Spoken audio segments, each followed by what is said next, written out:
Okay, so I've been seeing this light out here on this mountain outside of my window for about a month now, give or take. I first noticed it about 3 or 4 weeks ago. The light was over here. And so I've been using my night vision camera uh, to capture it on film.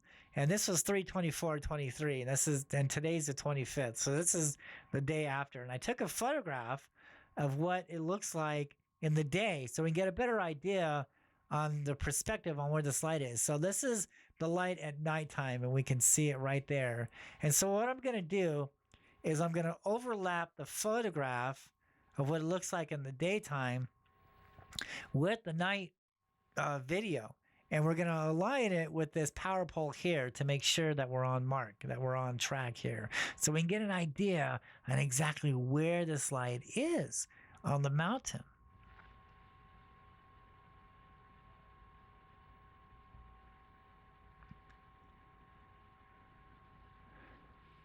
And as I'm watching this light, I'm looking at it through the binoculars also. So sometimes I really couldn't see it with my naked eye. The only way that I could really know that it was there is through the night vision camera. And so when the night vision camera is on the tripod and is filming this, I grab my binoculars and I'm looking at it. And I noticed that it's just a little pinpoint of a light. And I noticed that it's not illuminating anything else around it. The rocks aren't lighting up. The ground isn't lighting up like a normal light should, right?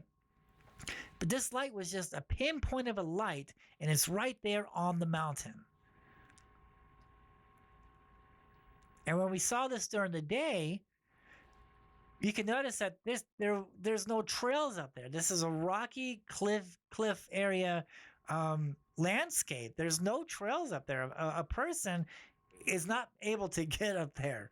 Okay. There was no way that a person would be able to be up there with a bicycle or a flashlight, or even a drone. We could tell that this isn't a drone just by the way it is.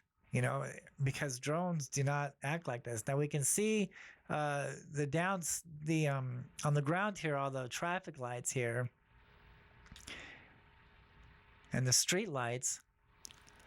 But then we have this light on the mountain over here. And so this lasted for about half an hour. So in time's sake, I'll speed it up. And here I speeded up the camera or the film there to show you on how it just went away there, on how it disappeared.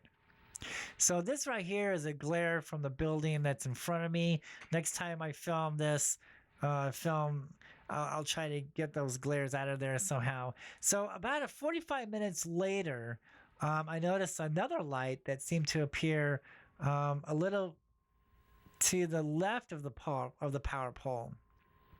And you'll see that here in a minute. There it is. Look how bright that sucker just came in.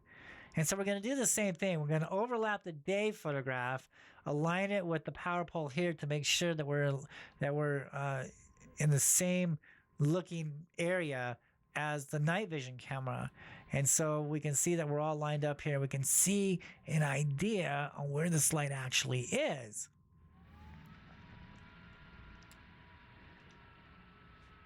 And it's in a different spot. And it does seem to go into the mountain there.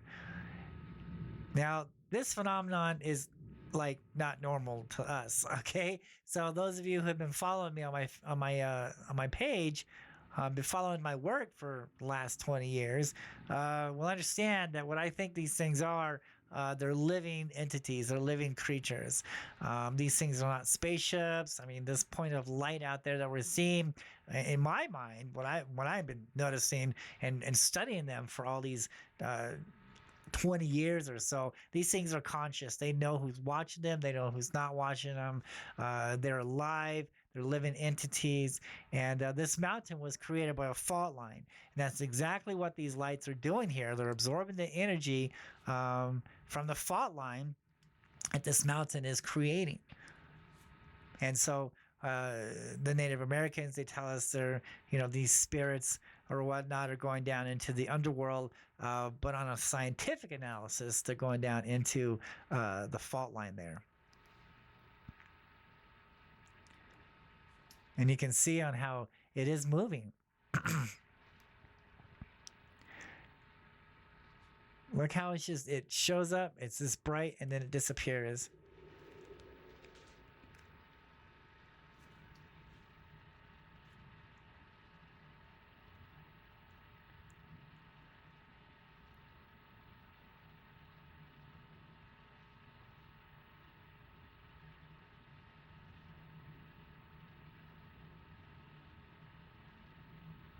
And like I said, as I'm watching this thing, I can only see it, through the binoculars or the night vision camera.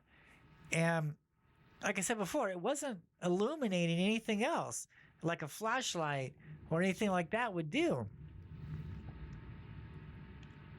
So this, this really should not be there. No trails are up there. Clearly, this isn't a drone of any type. This thing is on the mountain there. This point of light is on the mountain.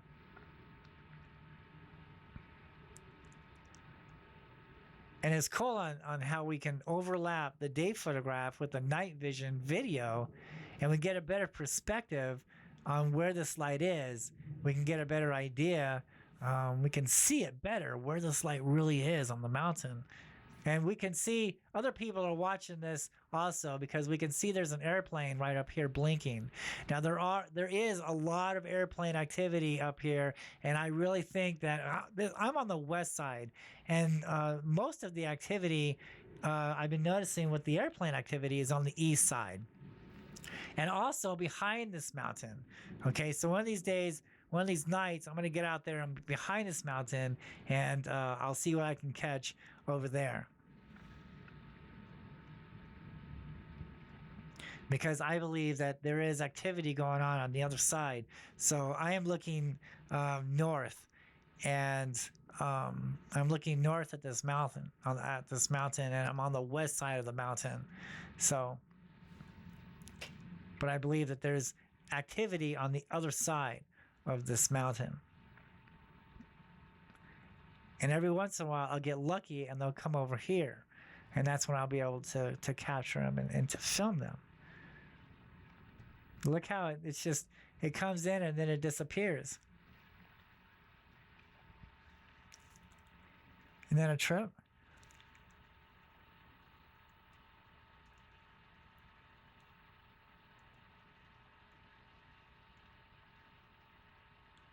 Look at that thing.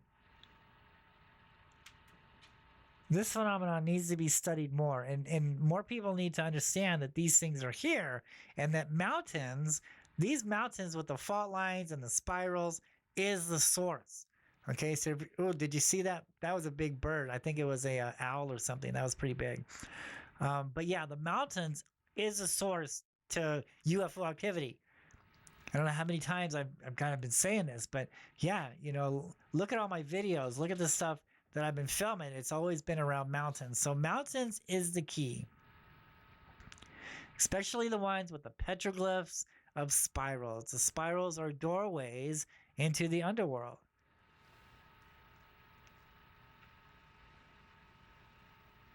And then on a scientific analysis, they're going down into that fault line to absorb the energy.